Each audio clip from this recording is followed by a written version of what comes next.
ஏழுமலையானின் கதை. திருப்பதி வெங்கடாசலபதி என்று பெயரை கேட்டதும் உங்கள் மனதில் என்ன தோன்றுகிறது?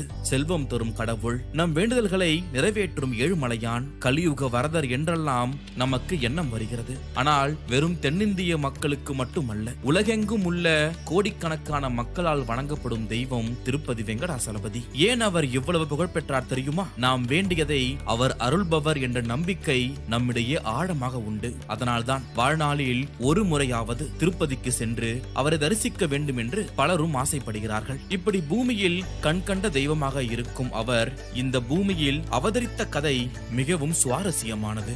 ஆகவே இதுவரை வாய்வழி கதையாக திருப்பதி வெங்கடாஜலபதியை பற்றி இருக்கின்ற கதைகளைத்தான் இந்த பதிவில் நீங்கள் தெரிந்து கொள்ளப் போகிறீர்கள். ஆகவே உங்கள் கண்களை மூடுங்கள். இதில் நான் சொல்லக்கூடிய விஷயங்களை உருவகப்படுத்த ஆரம்பியுங்கள். மனதால்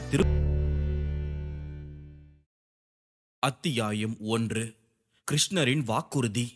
மகாபாரத யுத்தம் முடிந்த பிறகு கிருஷ்ண பரமாத்மா தனது அவதாரத்தை முடித்துக் கொண்டார். ஆனால் உலகில் அதர்மம் தலை தூக்க தொடங்கியது. மக்கள் நெறி தவறி வாழத் தொடங்கினார்கள். இந்த நிலையை கண்டு கவலை கொண்டார் மகரிஷி நாரதர். எப்பொழுது விஷ்ணு பகவான் மீண்டும் அவதரிப்பார் என்று அவர் எண்ணிக்கொண்டிருந்தார். அப்பொழுது அவருக்கு ஒரு நினைவு வந்தது. ஒருமுறை கோகுலத்தில் யசோதா தாயார் கவலையுடன் அமர்ந்திருந்தார். கிருஷ்ணர் அவரிடம் சென்று, என்ன அம்மா, ஏன் கவலையாக இருக்கிறாய் என்று கேட்டார். அதற்கு யசோதா கண்ணீருடன், கண்ணா, நீ திருமணம் செய்து கொள்வதை நான் பார்க்க முடியுமா என்று கேட்டார். அதற்கு கிருஷ்ணர் புன்னகையுடன் சொன்னார், கவலைப்படாதே அம்மா, நான் அடுத்த பிறவியில் திருமணம் செய்யும் பொழுது நீயே அதை நடத்தி வைப்பாய். அது உன் முன்னிலையில் நடக்கும் என்று உறுதியளிக்கிறேன் என்று அவர் சொன்னார். இந்த நிகழ்வை நினைவு கூர்ந்த நாரதர், அப்படி என்றால் கிருஷ்ணர் மீண்டும் அவதரிக்க வேண்டும், யசோதாவும் மறுபடி பிறக்க வேண்டும் என்று எண்ணிக்கொண்டார். அடுத்து என்ன செய்யலாம் என்று யோசித்துக் கொண்டிருக்கும் பொழுது நாரதர் நேராக கைலாயம் சென்றார். வழியில் அவரது தந்தை பிரம்மதேவரை சந்தித்தார். நாரதர் தன் கவலையை பிரம்மதேவரிடம் பகிர்ந்து கொண்டார். அதை கேட்ட பிரம்மதேவர், நாரதா, நானும் இதை பற்றி பேச கைலாயம் செல்கிறேன், நீயும் என்னுடன் வா என்றார். கைலாயத்தில் பெரும் சபை கூடியிருந்தது. தேவர்கள், கணங்கள், கடவுள்கள் என அனைவரும் இருந்தனர். ஆனால் விஷ்ணு பகவான் மட்டும் அங்கு இல்லை. நாரதர் தன் கவலையை அனைவரிடமும் பகிர்ந்து கொண்டார். கலியுகம் வரப்போகிறது. அதற்கு முன் மக்களுடைய மனதில் தர்மம், பக்தி வளர வேண்டும். அதற்கு விஷ்ணு பகவான் மீண்டும் அவதரிக்க வேண்டும். என்ன செய்யலாம் என்று கேட்டார். சபையில் பலரும் பல்வேறு யோசனைகளை சொன்னார்கள். இறுதியில் ஒரு முடிவுக்கு வந்தார்கள். அது என்ன தெரியுமா? பிருகு முனிவர் மூலம் திருவு கிடைக்கும் என்று நம்பினார்கள். அதை கேட்ட நாரதருக்கு சங்கடமாக இருந்தது. பிருகு முனிவர் கடும் கோபக்காரர். அவரிடம் நேரடியாக கேட்டு அவர் மறுத்துவிட்டால் என்ன செய்வது என்று யோசிக்க ஆரம்பித்தார். அவருடைய யோசனையை சிவபெருமானும் பிரம்மதேவரும் ஊக்குவித்தார்கள். நாரதா, உன்னை போல யாராலும் இதை செய்ய முடியாது. உன் திறமையின் மீது எங்களுக்கு நம்பிக்கை உண்டு. இதை நீயே செய்ய வேண்டும் என்று சொல்ல நாரதர் இறுதியில் ஒப்புக்கொண்டார். சரி, நடப்பது நடக்கட்டும் என்று பிருகு முனிவரை தேடி நாரதர் புறப்பட்டார்.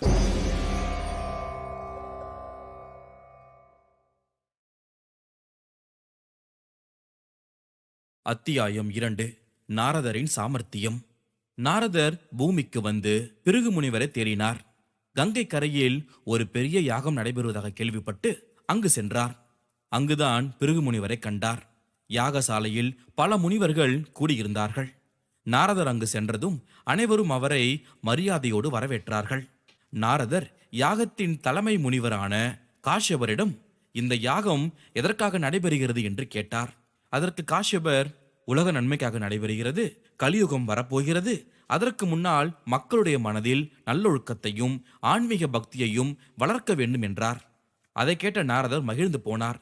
தான் வந்த வேலை எளிதாக நடக்கும் என்று அவர் நினைத்துக் கொண்டார். பிறகு நாரதர் தன் வேலையை ஆரம்பித்தார். மிக மிக நல்ல காரியம் செய்கிறீர்கள், நானும் இதில் கலந்து கொள்ளப் போகிறேன் என்றார்.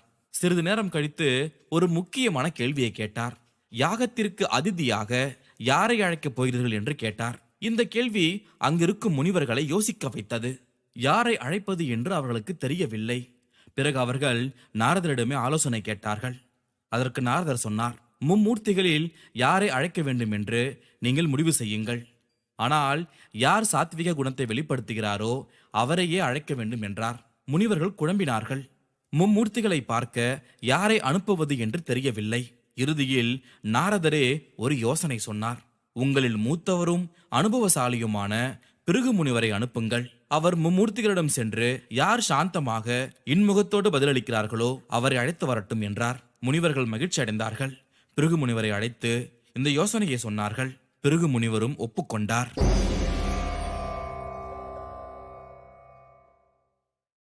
அத்தியாயம் 3. பிருகு முனிவரின் பரிசோதனை. பிருகு முனிவருக்கு தான் அறிவில் சிறந்தவர், அதிக ஞானம் கொண்டவர் என்ற ஒரு பெருமிதம் இருக்கும். அதன் அடையாளமாக அவருடைய காலில் 6 விரல் இருக்கும். இன்னும் ஒரு சில பேர் மேலும் அவருடைய உள்ளங்காலில் ஒரு கண் போன்ற அமைப்பு இருக்கும். அதுதான் அவருடைய அறிவுக்கும் ஞானத்திற்கும் சான்று என்று சொல்வார்கள். பிருகு முனிவர் மும்மூர்த்திகளை சந்திக்க புறப்பட்டார். முதலில் அவர் பிரம்மலோகத்தை அடைந்தார். அங்கே பிரம்மதேவர் தன் மனைவி சரஸ்வதியுடன் அரச சபையில் அமர்ந்திருந்தார். முனிவர் உள்ளே நுழைந்ததும் பிரம்மதேவர் அவரை கவனிக்காதது போல நடித்தார். இதனால் கோபமடைந்த பிருகு முனிவர் அழைப்பு இல்லாமலேயே ஒரு ஆசனத்தில் அமர்ந்து கொண்டார். பின்னர் அந்த சபையில் நடந்த விவாதத்தில் அவர் குறுக்கிட்டார்.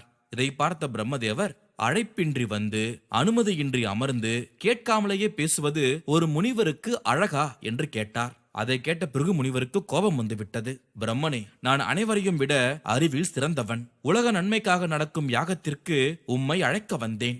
ஆனால் நீர் என்னை அவமதித்து விட்டீர். இனி உனக்கு பூமியில் கோவில் இருக்காது என்று சபித்து விட்டார். அடுத்து பிருகு முனிவர் கைலாயம் சென்றார். அங்கே சிவபெருமான் பார்வதியோடு ஏதோ பேசிக் கொண்டிருந்தார். சிவகணங்கள் பிருகு முனிவரை உள்ளே அனுமதிக்க மறுத்தனர். கோபம் கொண்ட அந்த முனிவர் சப்தமிட்டார். அதை கேட்டு வெளியே வந்த சிவபெருமான் இவருக்கு கோபம் வந்து விட்டது. சிவனே, ஈசனே, நீங்களும் என்னை அவமதித்து விட்டீர்கள். இனி உங்களை மக்கள் லிங்க வடிவில்தான் வழிபடுவார்கள் என்று சபித்து விட்டார். பிரம்மலோகத்திலும் கைலாயத்திலும் அவமானப்படுத்தப்பட்ட பிறகு முனிவர் கோபத்துடனும் ஆத்திரத்துடனும் வைகுண்டத்தை நோக்கி புறப்பட்டார். அவருடைய மனதில் ஒரு எண்ணம் இருந்தது, விஷ்ணு பகவான் எப்படி நடந்து கொள்வார் என்று.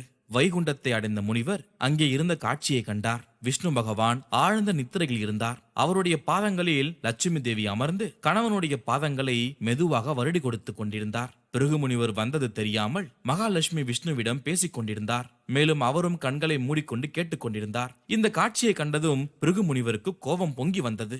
இவர்தான் அந்த மகா விஷ்ணுவா? உலகை காக்க வேண்டியவர் இப்படி தூங்கிக் கொண்டிருக்கிறாரே என்று நினைத்துக் கொண்டார். ஏற்கனவே பிரம்மா சிவன் மேல் இருந்த கோபத்தை விஷ்ணு மீது வெளிப்படுத்தி விட்டார். அவர் சற்றும் யோசிக்காமல் பிருகு முனிவர் விஷ்ணு பகவானுடைய மார்பில் தன்னுடைய காலால் உதைத்து விட்டார். அந்த உதையின் வேகத்தில் விஷ்ணு பகவான் உடனே விழித்துக் கொண்டார். இந்த செயலை கண்ட லட்சுமி தேவி அதிர்ச்சி அடைந்தாள். கோபத்தால் லட்சுமியின் முகம் சிவந்தது. ஆனால் விஷ்ணு பகவானோ சற்றும் கோபம் கொள்ளவில்லை. மாறாக புன்னகையுடன் எழுந்து பிருகு முனிவருடைய பாதங்களை பிடித்துக் கொண்டார். முனிவரே, தாங்கள் நல்லபடியாக வந்து சேர்ந்தீர்களா? நீங்கள் என் மார்பில் உதைத்ததால் உங்கள் பாதத்திற்கு வலி ஏற்பட்டிருக்குமோ என்று நான் கவலை அடைகிறேன் என்று அன்புடன் கேட்டார். கேட்டுக்கொண்டே அவருடைய காலை எடுத்து வலிக்கிறதா என்று பார்ப்பது போல அவருடைய ஞானத்திற்கும் அறிவிற்கும் சான்றாக இருக்கும் அந்த 6வது விரலை அவர் பிடுங்கிவிட்டார். பாதத்திற்கு கீழே இருக்கும் கண்ணையும் அவர் அழித்து விட்டார். அதுவும் அந்த முனிவருக்கு தெரியாமல். அந்த கணத்தில் அந்த முனிவருக்கு இருந்த அந்த ஆணவம் செருக்கு அழிந்து விட்டது. அவருடைய மனதில் அன்பு குடிகொண்டு விட்டது. விஷ்ணுவின் அன்பான வார்த்தைகளும் பணிவான நடத்தையும் பிருகு முனிவருடைய கோபத்தை உடனடியாக தணித்தது. அவர் தான் செய்த தவறை உணர்ந்தார். உடனே விஷ்ணு பகவானுடைய பாதங்கள் விழுந்து வணங்கினார். பகவானே, என்னை மன்னியுங்கள். நான் பெரும் தவறு செய்துவிட்டேன். தங்களுடைய பெருந்தன்மையை உணர்ந்தேன். தாங்கள் உண்மையிலேயே மகாவிஷ்ணுதான் என்று கண்ணீரோடு வேண்டினார். அதற்கு விஷ்ணுவும் சிரித்துக்கொண்டே, முனிவரே, தாங்கள் எதற்காக இங்கு வந்தீர்கள்? என்ன உதவி வேண்டும் என்று கேட்டார். முனிவர் தான் வந்த நோக்கத்தை விளக்கி பூலோகத்தில் நடைபெறும் யாகத்திற்கு விஷ்ணு பகவானை அழைத்தார். விஷ்ணுவும் அந்த அழைப்பை ஏற்றுக்கொண்டார். பிருகு முனிவர் தனது சக்திகளை இழந்து தான் செய்த தவறுக்காக மன்னிப்பை கேட்டுக்கொண்டு யாகசாலைக்கு திரும்பினார். விஷ்ணுவும் யாகத்திற்கு சென்று மீண்டும் வைகுண்டம் வந்தார். ஆனால் அங்கு இருந்த லட்சுமி தேவி கடும் கோபத்தில் இருந்தார்.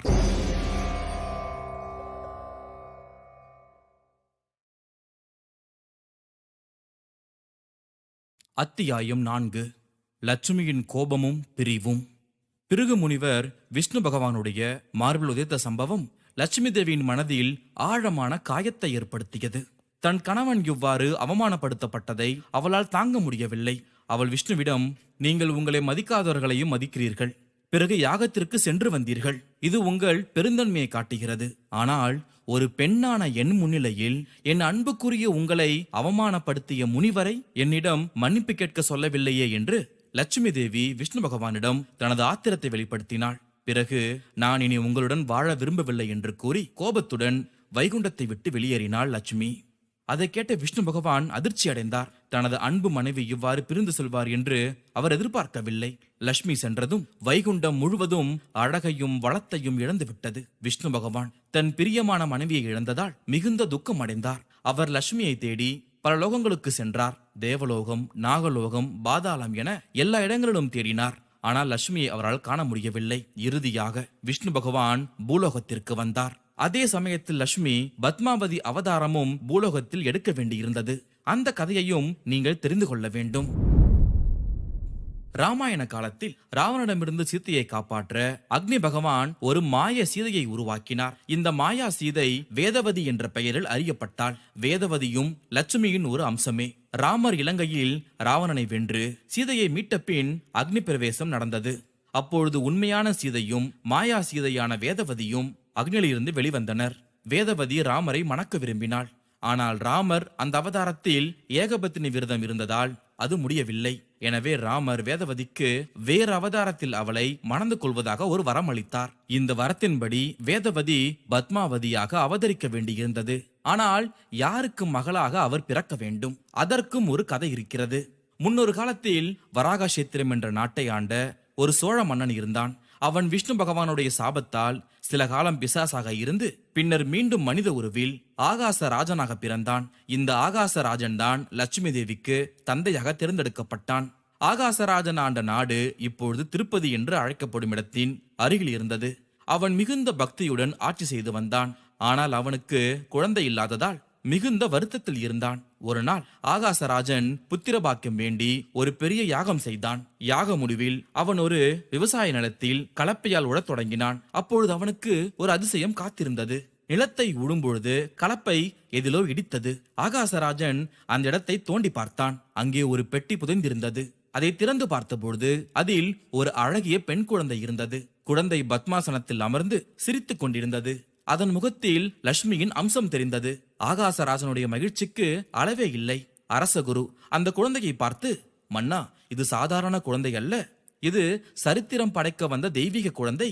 முன்பு ஜனகர் சீதையை கண்டெடுத்தது போல நீங்கள் இந்த குழந்தையை கண்டெடுத்துள்ளீர்கள் என்றார். ஆகாசராஜன் அந்த குழந்தையை மகிழ்வோடு எடுத்து சென்றான். அவன் மனைவியிடம் கொடுத்து, இவள்தான் நம் மகள், இவளை நன்கு வளர்ப்போம் என்றாள். குழந்தை பத்மாசனத்தில் இருந்ததால் அதற்கு பத்மாவதி என்று பெயர் சூட்டினார். இந்த பத்மாவதி தான் லட்சுமி தேவியின் அவதாரம். இருந்தாலும் அவளுக்கு தன்னுடைய முந்தைய பிறவிகளின் நினைவு இல்லை. பத்மாவதி நாளடைவில் அழகிலும் குணத்திலும் சிறந்து விளங்கினாள். இவ்வாறு மகாலட்சுமியின் இரு அம்சங்களான உண்மையான லட்சுமியும் வேதவதியின் அவதாரமான பத்மாவதியும் இருந்தார்கள். இப்பொழுது விஷ்ணு பகவானுடைய நிலைமையை பார்க்க வேண்டும். அவர் காடுகள், மலைகள், நதிகள் என எல்லா இடங்களிலும் தேடினார். லட்சுமி லட்சுமி என்று அழைத்துக் கொண்டே அலைந்தார். ஆனால் அவருக்கு பதில் இல்லை.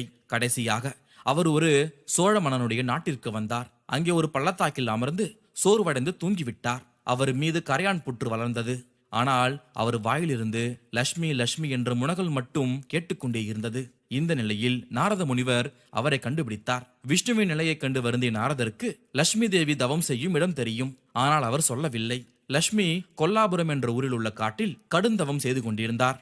நாரதர் விஷ்ணுவிடம், பிரபு, நீங்கள் இப்பொழுது புதிய அவதாரம் எடுக்க வேண்டும். அப்பொழுதுதான் லட்சுமியுடன் மீண்டும் இணைய முடியும் என்று அறிவுரை கூறினார். அதை கேட்ட விஷ்ணுவும் ஒரு முடிவை எடுத்தார். ஆக நாரதர் எண்ணியது போல, அவர் கலகத்தை உருவாக்கியது போல மீண்டும் விஷ்ணு பகவான் ஒரு அவதாரத்தை எடுக்க முடிவு செய்தார்.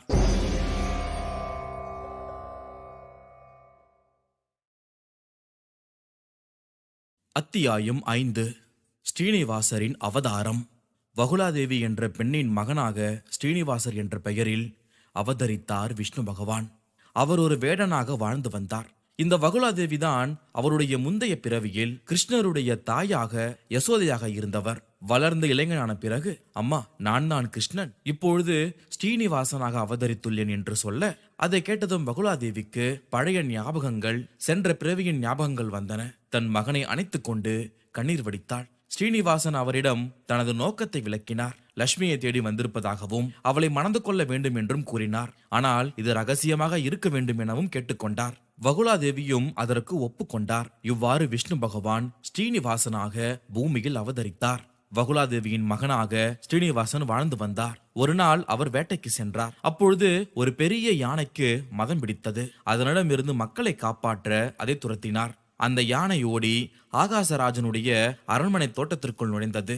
ஸ்ரீனிவாசன் யானையை பின்தொடர்ந்து அரண்மனை தோட்டத்திற்குள் சென்றார். அங்கே ஒரு பழைய தடாகத்தை கண்டார். வேட்டையாடி கலத்திருந்த அவர் அந்த தடாகத்தில் தண்ணீர் அருந்தி அருகில் இருந்த மரத்தடியில் ஓய்வெடுத்தார். சிறிது நேரம் கழித்து இளவரசி பத்மாவதி தன் தோழிகளுடன் அந்த தோட்டத்திற்கு வந்தார். அவர் ஸ்ரீனிவாசரை கண்டதும் ஆச்சரியமடைந்தாள். நீங்கள் யார்? இங்கே எப்படி வந்தீர்கள் என்று கேள்வி கேட்க ஸ்ரீனிவாசன் தன்னை அறிமுகப்படுத்திக் கொண்டார். நான் அருகில் உள்ள காட்டில் வசிக்கும் வேடன் மதம் பிடித்த யானையை துரத்தி கொண்டு வரும்பொழுது இங்கு வந்துவிட்டேன் என்றார். பத்மாவதியின் அழகை கண்டு மயங்கி போனார். பிறகு ஸ்ரீனிவாசன், உங்களை போன்ற ஒரு அழகிய பெண்ணை நான் இதுவரை பார்த்ததில்லை, என்னை மணந்து கொள்வீர்களா என்று அவர் கேட்க அதை கேட்ட பத்மாவதி கோபமடைந்தாள். நீங்கள் ஒரு வேடன், நான் ஒரு இளவரசி, எப்படி உங்களை மணப்பேன்? உடனே இங்கிருந்து வெளியேறுங்கள் என்று கூறி தன் காவலாளர்களை அழைத்தாள். காவலாளர்கள் வந்து ஸ்ரீனிவாசனை அடித்து விரட்டினர். காயமடைந்த நிலையில் அவர் வகுலாதேவியின் வீட்டிற்கு திரும்பினார். நடந்தவற்றை வகுலாதேவியிடம் சொன்னார். வகுலாதேவி ஸ்ரீனிவாசனுக்கு ஆறுதல் சொன்னார். மகனே, நீ ஒரு வேடனாக இருக்கும்பொழுது அரச குலத்து பெண்ணை எப்படி மணப்பாய்? உன் ஆசையை விட்டு விடு என்றாள். ஆனால் ஸ்ரீனிவாசனோ, தாயே, நான் பத்மாவதியை மணந்தே தீருவேன், அதற்கான வழியை ஏதாவது செய்ய வேண்டும் என்று கூறினார். இவ்வாறு ஸ்ரீனிவாசன் பத்மாவதியை சந்தித்து அவள் மீது காதல் கொண்டார். ஆனால் அவர்களுக்கு இடையே உள்ள சமூக இடைவெளி பெரிய தடையாக இருந்தது.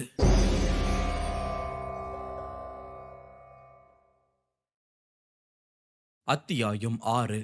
பத்மாவதியின் மனமாற்றம். ஸ்ரீனிவாசனை சந்தித்த பிறகு பத்மாவதியின் மனநிலை மாறத் தொடங்கியது. முதலில் கோபமாக இருந்தாலும் படிப்படியாக அவள் ஸ்ரீனிவாசனின் நினைவுகளால் ஆட்கொள்ளப்பட்டாள். அவரது முகம் அவள் மனதில் நிழலாடியது. அவரை அவமானப்படுத்தியதற்காக வருத்தமும் அடைந்தாள். இதனால் பத்மாவதி சரியாக உண்ணவில்லை, உறங்கவில்லை, முன்பு போல் மகிழ்ச்சியாக இல்லை. தினமும் அரண்மனை தோட்டத்திற்கு சென்று ஸ்ரீனிவாசனை சந்தித்த இடத்தில் நின்று கொண்டு கண்ணீர் விட்டாள். இந்த மாற்றத்தை பத்மாவதியின் பெற்றோர்கள் கவனித்தார்கள். அவர்கள் கவலை அடைந்து என்ன ஆனது என்று கேட்டார்கள். ஆனால் பத்மாவதி எதுவுமே கூறவில்லை. இதற்கிடையில் ஸ்ரீனிவாசன் பத்மாவதியை மணக்க வேண்டும் என்ற எண்ணத்தில் உறுதியாக இருந்தார். அவர் வகுலாதேவியிடம், தாயே, நாம் ஏதாவது செய்ய வேண்டும், பத்மாவதியை நான் மணந்தே தீருவேன் என்றார். வகுலாதேவி சிந்திக்க ஆரம்பித்தார். பிறகு ஒரு யோசனை சொன்னார். மகனே, நான் ஒரு குரத்தியாக வேடமிட்டு அரண்மனைக்கு செல்கிறேன். அங்கு பத்மாவதிக்கு குறி சொல்லி உன்னை பற்றி சொல்கிறேன். அவள் மனம் மாறினால் பிறகு நான் அரசரிடம் சென்று உனக்காக பெண் கேட்பேன் என்றார். ஸ்ரீனிவாசன் இந்த யோசனையை ஏற்றுக்கொண்டார். அடுத்த நாள் காலை வகுலாதேவி குரத்தி வேடமிட்டு அரண்மனைக்கு சென்றாள். குறி சொல்வோம், குறி சொல்வோம் என்று கூவிக்கொண்டே சென்றாள். அரசி தாரணதேவி இதை கேட்டு குரத்தியை உள்ளே அடைத்தாள். பத்மாதேவிக்கு குறி சொல்லுமாறு கேட்டாள் அரசி. குரத்தி வேடத்தில் வந்த வகுலாதேவி பத்மாவதியின் கையை பார்த்து குறி சொல்ல தொடங்கினாள். அம்மனே, உங்க மனசுல ஒரு காட்டு வேடம் குடிக்கொண்டிருக்கான். அவன் தான் உங்க கணவனா வரப்போறான். அவன் சாதாரண வேடம் கிடையாது, மகாவிஷ்ணுவுடைய அவதாரம் என்று சொல்ல இதை கேட்ட பத்மாவதி நாணத்தோடு தலை குனிந்தாள். அவள் கண்களில் மகிழ்ச்சி தெரிந்தது. பத்மாவதியின் தாய் தாரிணிதேவி இதை கவனித்துக் கொண்டு தான் இருந்தாள். பிறகு குரத்திக்கு பரிசளித்து அனுப்பிய பிறகு தாரிணிதேவி தன் கணவர் ஆகாசராஜனிடம் நடந்த விஷயத்தை சொன்னாள். அவர்கள் என்ன செய்வது என்று யோசிக்க ஆரம்பித்தார்கள். இவ்வாறு வகுலாதேவியின் திட்டம் வெற்றி பெற்றது. பத்மாவதியின் மனதில் ஸ்ரீனிவாசன் மீதான காதல் உறுதியானது.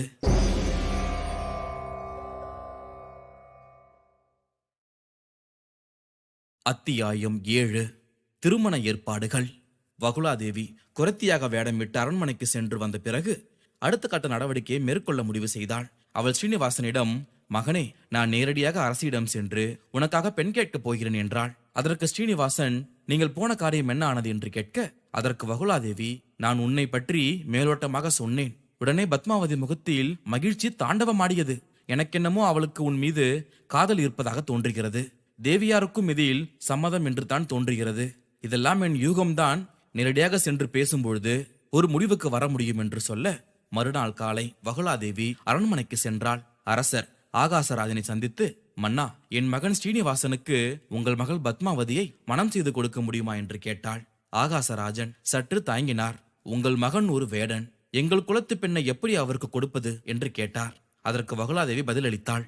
அரசே, என் மகன் சாதாரண வேடன் கிடையாது. அவன் மகாவிஷ்ணுவின் அவதாரம். ஜோதிடர்கள் அவனை பற்றி அப்படித்தான் கூறுகிறார்கள். உங்கள் மகளுக்கு அவனை தவிர வேறு யாரும் கணவனாக வர முடியாது. இதை கேட்ட ஆகாசராஜன் யோசனையில் ஆழ்ந்தார். அவர் தனது குரு சுகமுனிவரை அழைத்து ஆலோசனை கேட்டார். சுகமுனிவர் ஸ்ரீனிவாசனுடைய ஜாதகத்தை ஆராய்ந்து பார்த்தார். பிறகு அரசரிடம், மன்னா, இந்த திருமணம் நிச்சயம் நடக்க வேண்டியதுதான். ஸ்ரீனிவாசன் சாதாரண மனிதன் கிடையாது. அவர் தெய்வீக அம்சம் கொண்டவர். உங்கள் மகளுக்கு அவரை விட மிகச்சிறந்த வாழ்க்கை துணை யாரும் கிடையாது. இவ்வாறு சொல்ல இதை கேட்ட ஆகாசராஜன் சம்மதம் தெரிவித்தார். பத்மாவதியை ஸ்ரீனிவாசனுக்கு மனம் செய்து கொடுக்க அவர் ஒப்புக்கொண்டார். வகுலாதேவி மகிழ்ச்சியோடு திரும்பி வந்து ஸ்ரீனிவாசனிடம் நடந்ததை சொன்னாள். ஸ்ரீனிவாசன் மிகவும் மகிழ்ச்சி அடைந்தார். ஆனால் இப்பொழுது அவருக்கு ஒரு பெரிய பிரச்சனை. திருமணத்திற்கு தேவைப்படும் செலவிற்கான பணத்திற்கு எங்கே செல்வது என்று. இதே சமயத்தில் வைகுண்டத்தில் உள்ள பகவான் விஷ்ணு இதை பற்றி கவலையோடு யோசித்துக் கொண்டிருந்தார். அப்பொழுது அங்கு வந்த நாரதர், ஏன் கவலையாக இருக்கிறீர்கள் என்று கேட்க, அதற்கு பகவான் விஷ்ணு சொன்னார், நாரதரே, எனக்கு ஒரு பெரிய பிரச்சனை. பூமியில் என் அவதாரமான ஸ்ரீனிவாசருக்கு திருமணம் நடக்கப் போகிறது. ஆனால் லட்சுமி இங்கு இல்லாததால் என்னிடம் பணம் கிடையாது. தேவர்கள் அனைவரும் திருமணத்திற்கு வருவார்கள். அவர்களுக்கெல்லாம் விருந்து வைக்க வேண்டும். எப்படி இதை சமாளிப்பது என்று கேட்க, இதை கேட்ட நாரதர் ஒரு யோசனை சொன்னார். நீங்கள் சொல்வது சரிதான். மகாலட்சுமி இல்லாததால் பூமியிலும் கொஞ்சம் செல்வம் குறைவாகத்தான் இருக்கிறது. நாம் ஏன் குபேரரிடம் கடன் வாங்கக்கூடாது? அவர்தானே லட்சுமியின் செல்வத்தை பாதுகாக்கிறார் என்று அவர் சொல்ல, உடனே இருவரும் குபேரரை பார்க்க சென்றார்கள். ஆனால் குபேரர் வெறுமனே கடன் தர மறுத்துவிட்டார். பதிலுக்கு அவர் ஒரு நிபந்தனை போட்டார், வட்டியுடன் திருப்பி தர வேண்டும் என்று. பகவான் விஷ்ணுவும் இதற்கு ஒப்புக்கொண்டு ஒரு பத்திரமும் எழுதி கொடுத்தார். அதில் என்ன எழுதினார் தெரியுமா? நான் பூமியில் குடிக்கொண்ட பிறகு எனக்கு கிடைக்கும் காணிக்கைகளில் ஒரு பகுதியை வட்டியாக உங்களுக்கு தருகிறேன். முதலில் வட்டியை மட்டும் கொடுப்பேன். கலியுக முடிவில் அசலையும் சேர்த்து திருப்பி தருகிறேன் என்று எழுதினார். இப்படியாக 3364 ராமதங்க நாணயங்களை கடனாக பெற்றுக்கொண்டார் பகவான் விஷ்ணு. ஆனால் இதற்கு பின்னால் ஒரு மிகப்பெரிய திட்டம் இருந்தது. பூமியில் உள்ள மக்கள் செல்வம் இல்லாமல் கஷ்டப்படக்கூடாது என்பதற்காகவே இவ்வாறு அவர் செய்தார். மேலும் மக்கள் பக்தியுடன் காணிக்கை செலுத்தும் பொழுது அது லட்சுமிக்கே சேர வேண்டும் என்பதை நினைவூட்டவும் தான் இந்த ஏற்பாடு. அதனால்தான் இன்றும் திருப்பதியில் பக்தர்கள் செலுத்தும் காணிக்கை குபேரருக்கு பகவான் விஷ்ணு கொடுக்கும் வட்டியாக கருதப்படுகிறது. இப்படி ஒரு சின்ன கடன் வாங்கும் கதை மூலம் பெரிய தத்துவத்தை உணர்த்தினார் பகவான் விஷ்ணு. நம்முடைய பக்தியும் அன்பும் தான் கடவுளுக்கு நாம் செலுத்தும் வட்டி என்பதை இந்த கதையின் வழியாக நீங்கள் அதையும் புரிந்து கொள்ள வேண்டும்.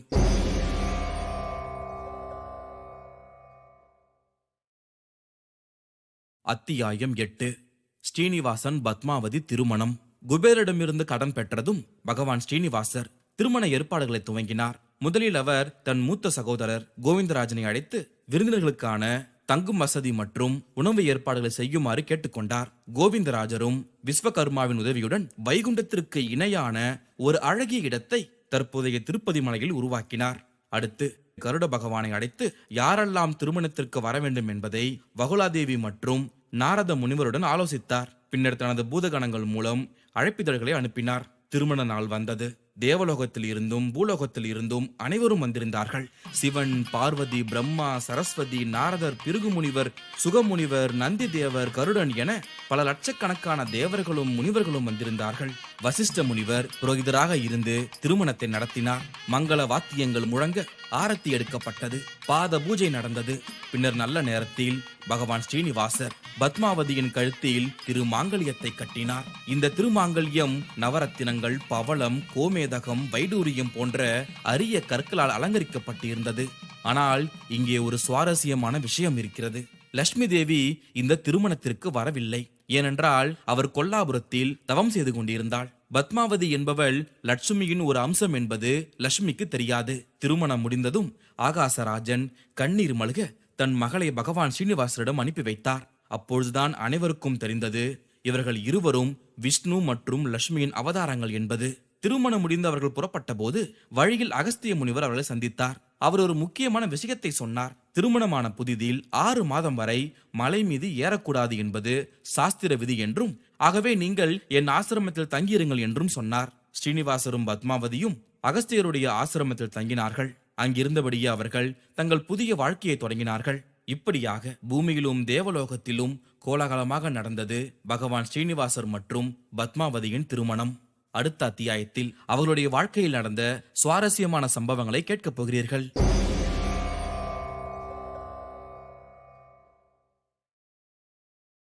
அத்தியாயம் 9. ஆகாசராஜனின் மறைவும் அரச வாரிசு பிரச்சனையும். ஸ்ரீனிவாசரும் பத்மாவதியும் அகஸ்தியருடைய ஆசிரமத்தில் தங்கியிருந்த பொழுது ஒரு நாள் அவர்களுக்கு ஒரு துயரமான செய்தி வந்தது. பத்மாவதியின் தந்தை ஆகாசராஜன் உடல்நலம் குன்றி இருப்பதாகவும் அவர்களை உடனே வர சொல்லி இருப்பதாகவும் தகவல் வந்தது. இருவரும் உடனே அரண்மனைக்கு சென்றார்கள். அங்கே ஆகாசராஜன் படுக்கையில் இருந்தார். அவர் பகவான் ஸ்ரீனிவாசரின் கையை பிடித்துக்கொண்டு, மகனே, நான் இப்பொழுது இந்த உலகை விட்டு செல்ல போகிறேன். நீங்கள் இந்த ராஜ்யத்தை ஆள்வதற்கு ஏற்பாடு செய்ய வேண்டும். என் மகன் வசுதானன் மற்றும் அவனது தம்பி தொண்டைமான் இருவரும் ஒற்றுமையாக இருந்து நாட்டை ஆள வழிகாட்ட வேண்டும். இவ்வாறு கூறிவிட்டு ஆகாசராஜன் இறந்து விட்டார். அனைவரும் துக்கத்தில் மூழ்கினர். இறுதி சடங்குகள் முடிந்த பிறகு அடுத்து என்ன செய்வது என்பதை பற்றி ஆலோசனை நடந்தது. ஆனால் இங்கேதான் ஒரு பெரிய பிரச்சனை ஆரம்பமானது. வசுதானன் மற்றும் தொண்டைமான் இருவருக்கும் யார் அரசாள வேண்டும் என்பதில் கருத்து வேறுபாடு ஏற்பட்டது. இருவரும் ஏற்கனவே ஆகாசராஜனுடைய ராஜ்யத்தின் இரு பகுதிகளை ஆண்டு வந்த சிற்றரசர்கள். இப்பொழுது முழு ராஜ்யத்தையும் ஆள விரும்பினார்கள். இந்த சண்டை பெரிதாகி இருவரும் தங்கள் குதிரை படைகளுடன் போர் செய்ய தயாராகிவிட்டார்கள். இந்த நிலையில் இருவரும் பகவான் ஸ்ரீனிவாசருடைய உதவியை நாடினார்கள். ஏனென்றால் அவர் விஷ்ணுவின் அவதாரம் என்பது அவர்களுக்கு தெரியும். ஸ்ரீனிவாசர் என்ன செய்தார், இந்த பிரச்சனையை எப்படி தீர்ப்பார், யாருக்கு ஆதரவு தருவார், இந்த விஷயங்கள் தான் அனைவருடைய மனதிலும் மூடிக்கொண்டிருந்தது. அப்பொழுது ஒரு சுவாரஸ்யமான திருப்பம் நடந்தது. இந்த பிரச்சனை வெறும் அரசியல் பிரச்சனை மட்டும் கிடையாது, இதில் ஒரு ஆன்மீக பரிமாணமும் இருக்கிறது. தொண்டைமான் என்பவர் தன் முந்தைய ஜென்மத்தில் ஒரு பெண் பித்தராக இருந்தவர். ஆனால் அவர் விஷ்ணு பக்தராக இருந்தார். அவருடைய பாவங்களுக்கு பரிகாரமாக இந்த ஜென்மத்தில் அரச வம்சத்தில் பிறந்து பல துன்பங்களை அனுபவித்து இறுதியில் பகவான் விஷ்ணுவுக்கு ஒரு கோவில் கட்ட வேண்டும் என்பது விதி. இந்த பின்னணியில் ஸ்ரீனிவாசர் எடுக்கும் முடிவு மிகவும் முக்கியமானது.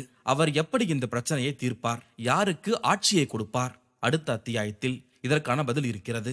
ஒவ்வொரு நிகழ்வும் எப்படி ஒரு பெரிய திட்டத்தின் ஒரு பகுதியாக இருக்கிறது என்பதை நீங்கள் உணரப் போகிறீர்கள்.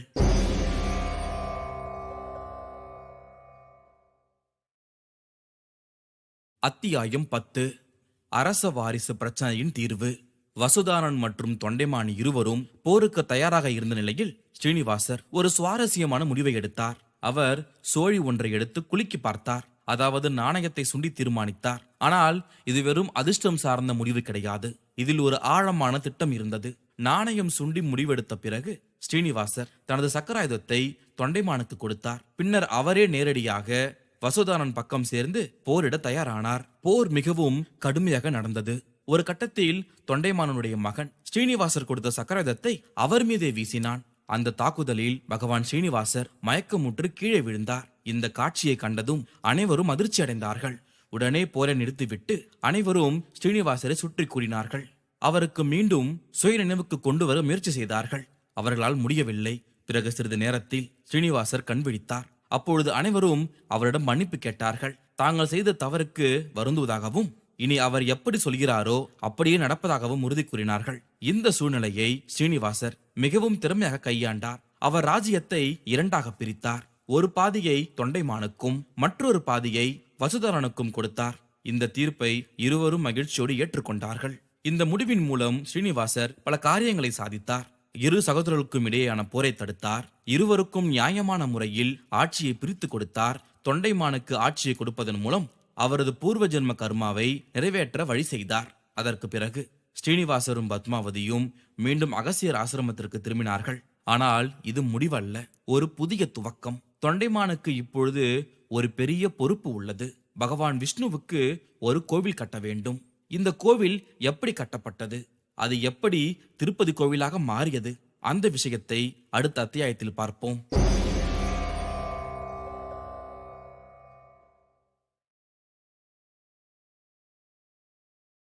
அத்தியாயம் 11. திருப்பதி கோவிலின் தோற்றம். தொண்டைமான் தனது பகுதியை ஆளத் துவங்கிய பிறகு ஒரு நாள் இரவு அவருக்கு ஒரு அற்புதமான கனவு வந்தது. அந்த கனவில் பகவான் விஷ்ணு தோன்றி, மன்னா, உன் முந்தைய ஜென்மத்தில் நீ எனக்கு ஒரு வாக்குறுதி அளித்தாய். நீ அரசனாக ஆகும்போது எனக்கு ஒரு கோவில் கட்டுவதாக சொன்னாய். இப்பொழுது அந்த நேரம் வந்துவிட்டது. சேஷாசலம் என்ற மலையில் எனக்கு ஒரு கோவில் கட்டு, நான் அங்கு வந்து குடியேறுவேன் என்று கூறினார். இந்த கனவை கண்டதும் தொண்டைமான் மிகவும் மகிழ்ச்சி அடைந்தார். உடனே அவர் விஸ்வகர்மாவை அழைத்து ஒரு அழகான கோவில் கட்டத் தொடங்கினார். கோவில் கட்டும் பணி முடிந்ததும் ஒரு அற்புதம் நடந்தது. பல தேவர்களும் முனிவர்களும் மனிதர்களும் அந்த கோவிலுக்கு வந்தனர். அப்பொழுது பகவான் விஷ்ணு அங்கு தோன்றி அந்த கோவிலில் குடியேறினார். பிரம்மதேவன் தானே வந்து 2 விளக்குகளை ஏற்றி வைத்தார். இந்த விளக்குகள் கலியுகம் முடியும் வரை இங்கே ஒளி வீசும் என்று ஆசீர்வதித்தார். இந்த விழாவை பிரம்மதேவனை நடத்தியதால் இதற்கு பிரம்மோற்சவம் என்று பெயர் வைக்கப்பட்டது. இன்றும் ஒவ்வொரு ஆண்டும் திருப்பதியில் பிரம்மோற்சவம் கொண்டாடப்படுகிறது. இந்த நேரத்தில்தான் ஸ்ரீனிவாசரும் பத்மாவதியும் அங்கு வந்து சேர்ந்தார்கள். தொண்டைமான் அவர்களை கண்டதும் மிகவும் மகிழ்ச்சி அடைந்தார். ஏனென்றால் அவர் கனவில் கண்ட விஷ்ணு பகவானும் நேரில் வந்திருக்கும் ஸ்ரீனிவாசரும் ஒருவரே என்பது அவருக்கு புரிந்தது. ஆனால் இங்கேதான் ஒரு சுவாரஸ்யமான திருப்பம் வருகிறது. ஸ்ரீனிவாசர் அந்த கோவிலில் நுழைந்ததும் அவர் ஒரு சிலையாக மாறிவிட்டார். அதாவது அவர் தனது மனித உருவத்தை விட்டு அந்த கோவிலில் நிரந்தரமாக அமர்ந்து விட்டார். இப்படிதான் திருப்பதி வெங்கடாசலபதி கோவில் உருவானது. இன்றும் லட்சக்கணக்கான பக்தர்கள் இந்த கோவிலுக்கு வந்து பகவான் வெங்கடேச பெருமாளை வணங்குகிறார்கள். இன்னும் சில சுவாரஸ்யமான நிகழ்வுகள் நடக்க இருக்கிறது. லட்சுமி தேவி எங்கே? அவள் எப்படி இந்த கதையில் மீண்டும் வருகிறாள்? பத்மாவதிக்கு என்ன ஆனது? அதை அடுத்த அத்தியாயத்தில் பார்ப்போம்.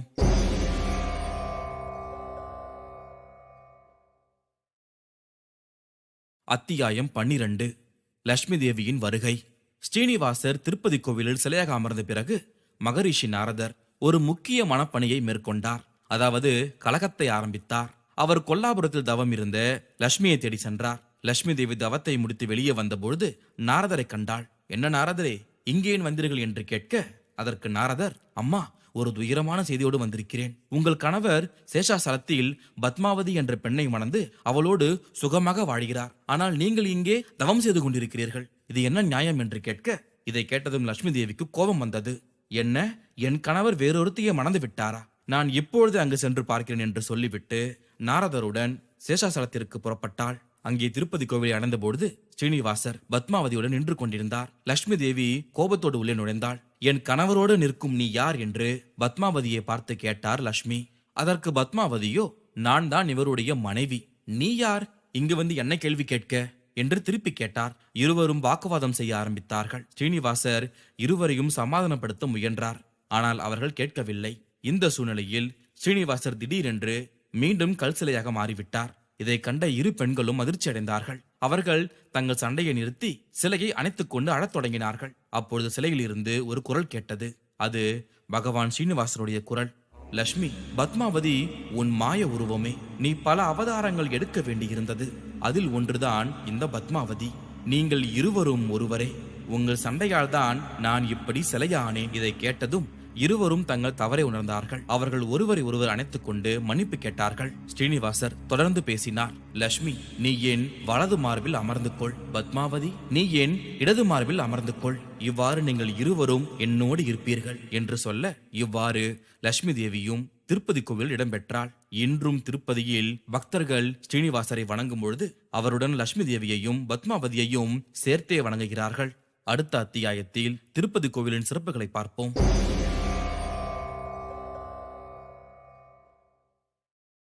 அத்தியாயம் 13. திருப்பதி கோவிலின் சிறப்புகள். திருப்பதி கோவில் 7 மலைகளுக்கு மேல் அமைந்துள்ளது. அதனால்தான் இங்குள்ள பெருமாளை ஏழுமலையான் என்று அழைக்கிறோம். இந்த 7 மலைகளும் ஆதிசேஷனுடைய 7 படங்களை குறிக்கின்றன என்பது ஐதீகம். கோவிலுடைய முக்கிய சிறப்புகள். நெய்வேதியம். வெங்கடேச பெருமாளுக்கு நெய்வேதியம் செய்வதற்கு முன்பு பகவான் வராக சுவாமிக்கு முதலில் நெய்வேதியம் செய்ய வேண்டும். இது பகவான் ஸ்ரீனிவாசர் வராக சுவாமிக்கு கொடுத்த வாக்குறுதியின் காரணமாக. அடுத்து பிரம்மோற்சவம். ஆண்டுதோறும் நடைபெறும் இந்த விழா பிரம்மதேவனே முதலில் நடத்தியதால் இந்த பெயர் பெற்றது.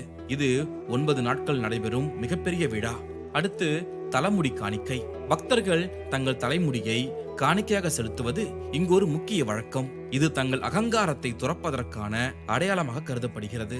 அடுத்து லட்டு பிரசாதம். திருப்பதி லட்டு உலக புகழ் பெற்றது. பெருமாளின் அருளால் எப்பொழுதும் சுவையாகவும் பதமாகவும் இருக்கும் என்று அது நம்பப்படுகிறது. அடுத்து இங்கு இருக்கும் உண்டியல். உலகின் மிகப்பெரிய கோவில் உண்டியல்களில் ஒன்றாக இங்கு இருக்கும் உண்டி கருதப்படுகிறது. இங்கு பக்தர்கள் போடும் அந்த காணிக்கை ஸ்ரீனிவாசர் குபேரனுக்கு கொடுக்கும் வட்டியாக பார்க்கப்படுகிறது.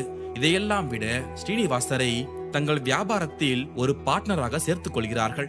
அவர்களுக்கு வரும் ஒரு லாபத்தில் இத்தனை சதவிகிதம் உனக்கு தருவதாக சொல்லி வியாபாரத்தை சிறப்பாக செய்கிறார்கள். அவர்களுடைய நம்பிக்கையாலும் கடின உழைப்பாலும் அவர்களுக்கு வரும் செல்வத்தை அவர்கள் வேண்டியது போல ஒரு பகுதியை திருப்பதி ஏழுமலையானுக்கு காணிக்கையாக தருகிறார்கள்.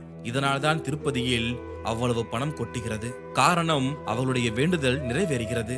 ஆக ஸ்ரீனிவாசர் குபேரனிடமிருந்து வாங்கிய கடனை திருப்பி செலுத்துவதற்காக இன்றும் பக்தரிடமிருந்து காணிக்கைகளை பெறுகிறார் என்பது ஒரு ஐதீகம். இந்த கடன் கலியுகம் முடியும் வரை தொடரும் என்றும் அதுவரை பெருமாள் பக்தர்களுடைய வேண்டுதல்களை நிறைவேற்றிக் கொண்டே இருப்பார் என்றும் நம்பப்படுகிறது. இப்படி பல சிறப்புகளும் மகிமைகளும் கொண்ட திருப்பதி கோவில் இன்றும் கோடிக்கணக்கான பக்தர்களை ஈர்த்து கொண்டு தான் இருக்கிறது. நம் வாழ்க்கையில் எத்தனை சவால்கள் வந்தாலும் நல்ல எண்ணத்துடனும் உறுதியான நம்பிக்கையுடனும் செயல்பட்டால் நிச்சயம் வெற்றி பெறலாம். இந்த கதையை கேட்பதன் மூலம் உங்கள் மனதில் ஒரு அமைதியும் இதயத்தில் அன்பும் வாழ்க்கையில் நல்ல மாற்றங்களும் ஏற்பட்டிருக்கும் என்று நம்புகிறேன். திருப்பதி கோவிலுக்கு நீங்கள் சென்று வந்தால் அந்த அனுபவத்தை கீழே கமெண்ட் பாக்ஸில் சொல்லுங்கள்.